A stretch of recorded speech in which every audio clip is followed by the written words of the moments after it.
और जब वो हमारे बीच में आया और जब वो सड़कों पे चलता था, उसके एक चेले ने, जिसका नाम था यूहन्ना बपतिस्मा दाता, वो उसे एक नाम देता है, और वो नाम है, वो उसे कहता है, देखो, बीहोल्ड, यह परमेश्वर का मेमना है। मैं कई सालों तक जब मैं इस बात को नहीं समझ पाता था कि क्यों यूहन्ना बपतिस्मा दाता ने उसे क्यों मेमना कहा। मेमना और भेड़ में बड़ा अंतर होता है। मेमने का अर्थ होता है एक नन्हा सा बच्चा, पर भेड़ थोड़ी बड़ी होती है। बाइबल बताती है यूहन्ना ने उसे देखा और अपने चेलों से कहा, तुम देख रहे हो इसे, he is a lamb of God, ये परमेश्वर का मेमना है।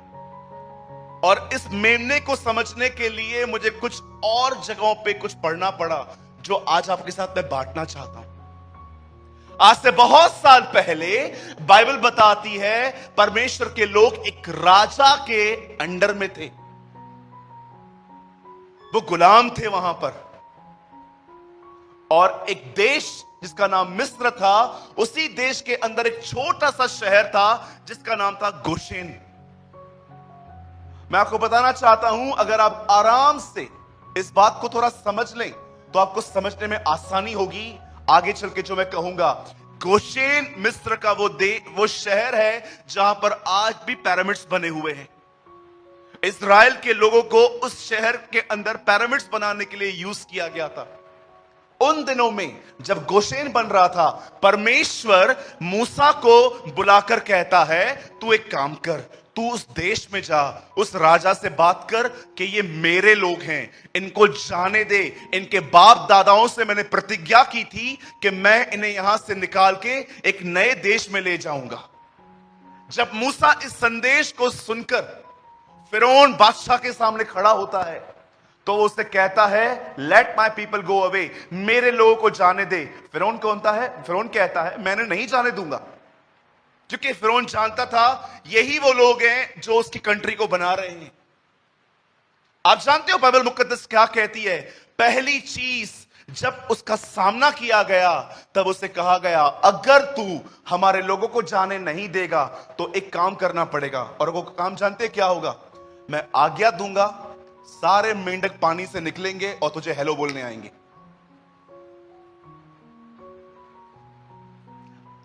जानते हो मिस्र में पहली विपत्ति आई है, सारे मेंढक पानी से बाहर निकले और मिस्र में फिरौन को बोल के आए, हेलो।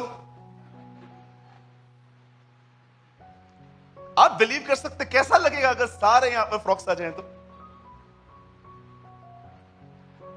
उसके बाद भी यह आदमी नहीं माना। खुदा ने सबसे पहले हिंट दी, पनिश नहीं किया। फिर उसके बाद मूसा उनके सामने गया और कहता है, मेरे लोगों को जाने देगा कि नहीं? बोलता है नहीं। Okay wait. आप जानते हो जितना पीने का पानी था सब ब्लड में बदल गया। लिखा है नील नदी लहूलुहान हो गई। अब मिस्र में पानी नहीं था पीने के लिए। अब जाने देगा कि नहीं? अभी भी नहीं। Okay wait. 3 दिन 3 रात बाइबल बताती है सूरज नहीं निकला। इस्राएल के हर घर में रोशनी थी, पर मिस्र के ऊपर सूरज नहीं निकला। ये एक संदेश है आप सबके लिए, सुन लीजिए। पूरी दुनिया में अंधेरा क्यों ना हो, आपके घरों में सदैव उसकी ज्योति चमकेगी। आमीन।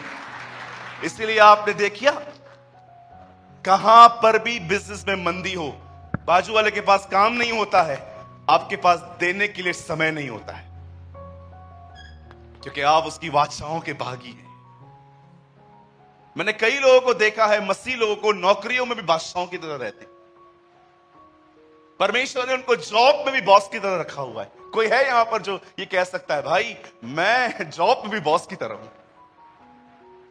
ये देखिए, 1 2 3 4 सो मैनी बहनों में से। Very good. देखो, सारे दुनिया में अंधेरा हो, आपके घर में रोशनी है। उसके बाद भी ये आदमी नहीं माना। अंत में जानते हो क्या हुआ? आइए बड़ा ध्यान दीजिएगा आप। अंत में प्रभु जानते क्या कहता है? सुन मूसा, अब मैं कुछ करने पर हूं, मैं कुछ ऐसा करने पर हूं, ये बंदा अब तुम्हें जाने देगा। प्रभु आप क्या करोगे?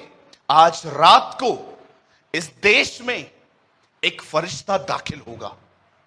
इस फरिश्ते का नाम है मौत का फरिश्ता। और तुझे पता है क्या होगा? ये पूरे मिस्र में हर घर में जाएगा और जिस घर के अंदर जो पहलोठा है वो उससे मारेगा।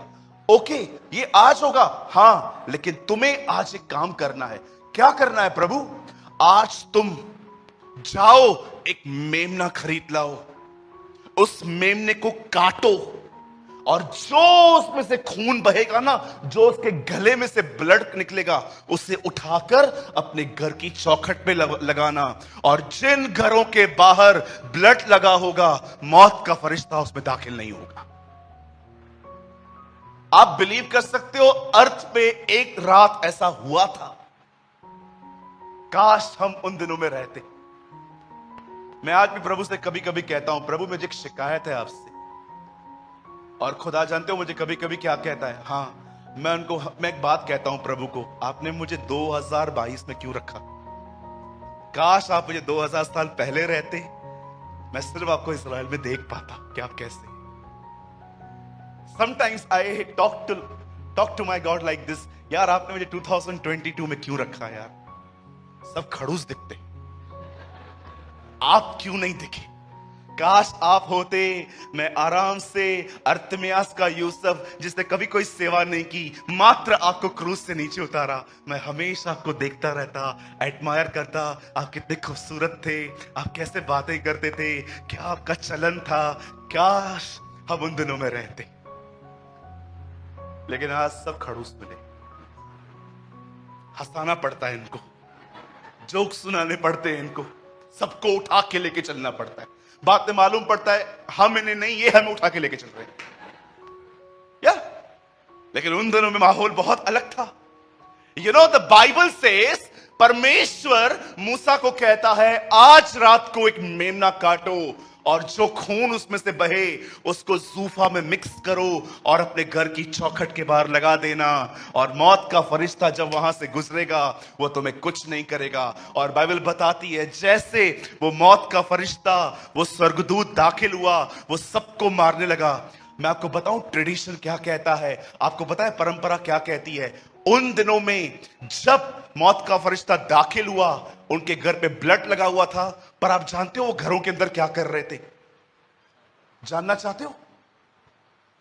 वो भजन संहिता 91 पढ़ रहे थे। आप पढ़ के देखिए, मौत तुझे छू न पाएगी, क्योंकि वो जानते थे मौत आज रात को हमारे घर से गुजरेगी। तेरे दाहिनी और 10,000 गिरेंगे, तेरे बाईं और 1,000 गिरेंगे, लेकिन वो तुझे छू न पाएगा। आप भजन संहिता 91 अपनी किताब में पढ़ते हो, पर उन दिनों में वो ऐसे बोल रहे थे आपस में बैठ के। आप पढ़ के देखिए, पूरे साम में 90 और 91 मोसेस ने लिखा है। आप ऊपर से पढ़ के देखिए इंग्लिश ट्रांसलेशन में, मिस्र की रात का गीत। वो भजन संहिता 91 अपने आप में बातचीत कर रहे थे।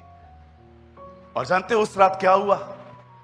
जब वो वहां से निकल रहे थे, बाइबल बताती है उस रात मौत का फरिश्ता आया, पर मेमने के लहू को लगाकर वे सब बच गए थे। अब मैं आपसे एक बात पूछना चाहता हूं, अब आप कुछ समझ पा रहे हैं? जब यूहन्ना ने यीशु मसीह को देखा तो क्या कहा? देखो यह परमेश्वर का मेमना है। मैं आपको कहना चाहता हूं, आज से बहुत साल पहले वो उस मेमने के लहू के कारण बचाए गए। और मैं आज भी आपको कहना चाहता हूं, हर वो विश्वासी जो इस मेमने का लहू लगाएगा वो बच जाएगा। We are same, वो बच जाएगा।